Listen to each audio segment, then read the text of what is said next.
Bueno, bienvenidos a esta entrega apocalíptica. Estamos estudiando versículo a versículo. Ya llegamos al capítulo 2. Nos corresponde en esta ocasión el mensaje a la iglesia en Pérgamo. El versículo 12 dice así: Y escribe al ángel de la iglesia en Pérgamo, el que tiene la espada aguda de dos filos, dice esto: Yo conozco tus obras y dónde moras, donde está el trono de Satanás. Pero retienes mi nombre y no has negado mi fe, ni aun en los días en que Antipas, mi testigo fiel, fue muerto entre vosotros, donde mora Satanás. Bueno, el nombre Pérgamo es un nombre muy significativo y tiene que ver con la historia de algo que pasó en la ciudad en algún tiempo. Pérgamo, de ahí viene la palabra pergamino. Los pergaminos que son cueros de animales que los pelaban, los preparaban para poder escribir ahí. Normalmente en el tiempo antiguo usaban comúnmente era el papiro, papel de papiro que venía de egipcio. Pero esta ciudad de Pérgamo sufrió un embargo comercial y no podía traer esos materiales de allá. Y ante una dificultad como esa, bueno, ¿qué hacemos? Y bueno, se les ocurrió coger las pieles de los animales y prepararlas, limpiarlas bien, y se convirtieron en una gran alternativa, porque de ahí en adelante se empezó a usar el pergamino, los cueros, que obviamente eran más resistentes, porque el papel, los pergaminos pues tenían buena resistencia, dado que eran varias capas que se anteponían unas sobre otras y resistían, pero el cuero obviamente dura mucho más. Entonces se conoce por esa situación. Pérgamo, de ahí viene pergamino.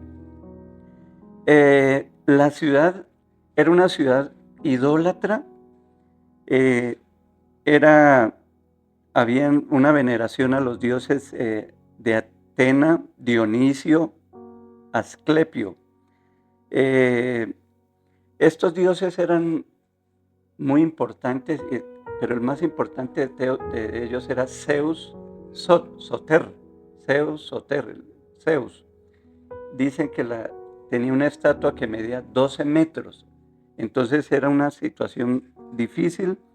Y el segundo más importante era Asclepio Soter. Asclepio era el dios de la salud, el dios de la medicina. Era una romería de gente que iba allá para ser sanados de sus enfermedades. Entonces era la fama de esta gran ciudad. Bueno, la iglesia en Pérgamo tenía que enfrentar esas culturas antagónicas y siempre el cristianismo pues ha sido contracultura, contra la corriente, porque la luz y las tinieblas jamás van a coincidir. Entonces era la lucha con esa idolatría, con todo eso. En esa ciudad de Pérgamo se estableció el culto al César y se reñían en importancia con Esmirna y con Éfeso por esa adoración al César. O sea que era tremendo por cualquier circunstancia el hecho de que ellos no se doblegaban ante el César. Ellos no decían que César es el Señor, sino que Jesucristo es el Señor, el único Curios, el único Señor del universo es Cristo. Eso los hacía ellos rebeldes, eso los hacía ellos hostiles, les confiscaban los bienes, les cerraban las oportunidades para comercializar. O sea, el cristianismo en ese contexto siempre fue difícil por mantenerse fieles al Señor. Bueno, pero el Señor mire lo que le dice, yo conozco tus obras. Yo conozco tus obras y donde moras, donde está el trono de Satanás. El trono de Satanás. Mire qué tremendo. Eh, l- los cristianos están viviendo donde vive Satanás.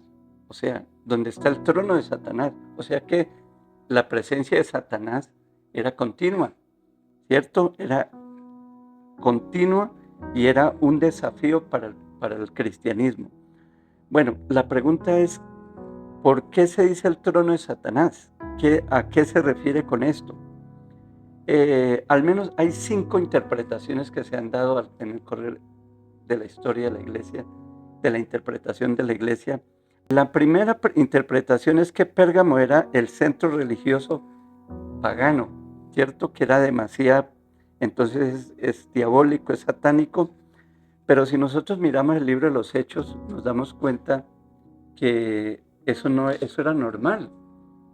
Por ejemplo, Pablo dice, Hechos 17:16, mientras Pablo los esperaba en Atenas, su espíritu se enardecía viendo la ciudad entregada a la idolatría. Entonces Atenas también lo era. Entonces Atenas sería también el trono de Satanás. En fin, ¿cuál sería la ciudad donde no había idolatría? Sería absurdo, no existe. Entonces esta interpretación pues no tiene como tanto peso. Una segunda dice que cuando los viajeros venían del oriente, ellos veían a Pérgamo, que era una ciudad alta, y la veían como un trono. Entonces el aspecto físico mostraba como un trono, entonces por eso es el trono de Satanás. Y la otra, pero bueno, ese es el aspecto solamente físico de la ciudad. Una tercera dice que la veneración que tenían a Zeus Soter, que parecía un trono, pues obvio. Zeus es el dios principal y como tal pues tenía que tener su trono, entonces esa es una razón para decir que era el trono de Satanás, por eso se llama Pérgamo. Pero recordemos que a Zeus lo adoraban en muchas partes, en Grecia, en toda la Asia Menor, en fin, tanto los romanos lo llamaban a él Júpiter. En Hechos 14:12 dice que lo adoran, o sea, no es una interpretación acertada teniendo en cuenta que Zeus era adorado en muchas otras partes. La cuarta dice que Asclepio Soter, era el hombre el dios de la sanación, era adorado y se representaba por la serpiente, una serpiente que todavía la conservan la medicina como símbolo de la medicina, aunque posiblemente eso venga desde Moisés cuando levantó la serpiente en el desierto, en fin. Pero entonces la interpretación que se ha dado es que, bueno, como se representa con la serpiente y la Biblia habla de la serpiente antigua, Apocalipsis habla de la serpiente antigua, entonces posiblemente es por eso que Pérgamo es el trono de Satanás por Asclepio, por esa fama y ese engaño que él hacía de sanar a las personas, de ser el salvador de las personas. Entonces Satanás el engañador, entonces por ahí más o menos es la cuarta interpretación. Hay una quinta que dice que Pérgamo es el centro del culto al emperador. O sea, el culto al emperador le exigían a los subalternos la adoración al César, pero los cristianos jamás se doblegaron. Entonces, el hecho de que eran perseguidos, el hecho de que aquí mismo dice que Antipas dice que en los días que Antipas, mi testigo fiel, fue muerto entre vosotros. O sea que la persecución, entonces parece ser que esta interpretación, esta quinta opción es la mejor porque tiene en cuenta el contexto no solo espiritual, no solo la idolatría, sino que conlleva a todas estas cosas. Ahora, el punto principal aquí, ¿cuál es? Mire, el Señor les dice, pero retienes mi nombre y no has negado mi fe, ni aun en los días en que Antipas, mi testigo fiel, fue muerto entre vosotros, donde mora Satanás. O sea, el Señor está resaltando y está felicitando a la iglesia de Pérgamo porque le dice, mire, ustedes han sido tan fieles. Ahora, la forma griega, cuando dice que donde mora Satanás, es un tiempo presente activo indicativo, o sea, Satanás está presente continuamente, o sea, la presión, la exigencia de la adoración al César es una lucha continua que los cristianos tenían, además de todas las otras presiones por ser diferentes. Pero el Señor le está diciendo, esa presión ha sido constante, pero también su fidelidad se han mantenido. porque dice que no has negado mi nombre. Dice, y no has negado mi fe. Dice, pero retienes mi nombre, retienes también en tiempo presente. O sea, la morada de Satanás es continua, pero la fidelidad de ustedes hacia mí ha sido también continua. Qué bendición, qué hermoso que escuchar eso de la boca del Señor, que no importan las persecuciones, no importan las dificultades, no importan los problemas, nuestra fidelidad al Señor se mantenga firme. Eso es lo más bonito, eso es lo más hermoso. Los cristianos reconocían a Cristo como el Señor. Recordemos que estamos hablando de que Zeus Soter, la palabra Soter es Salvador, de ahí viene la palabra en español soteriología, y es la salvación, pero los cristianos decían, el único Soter es Jesucristo, Él es el único Salvador.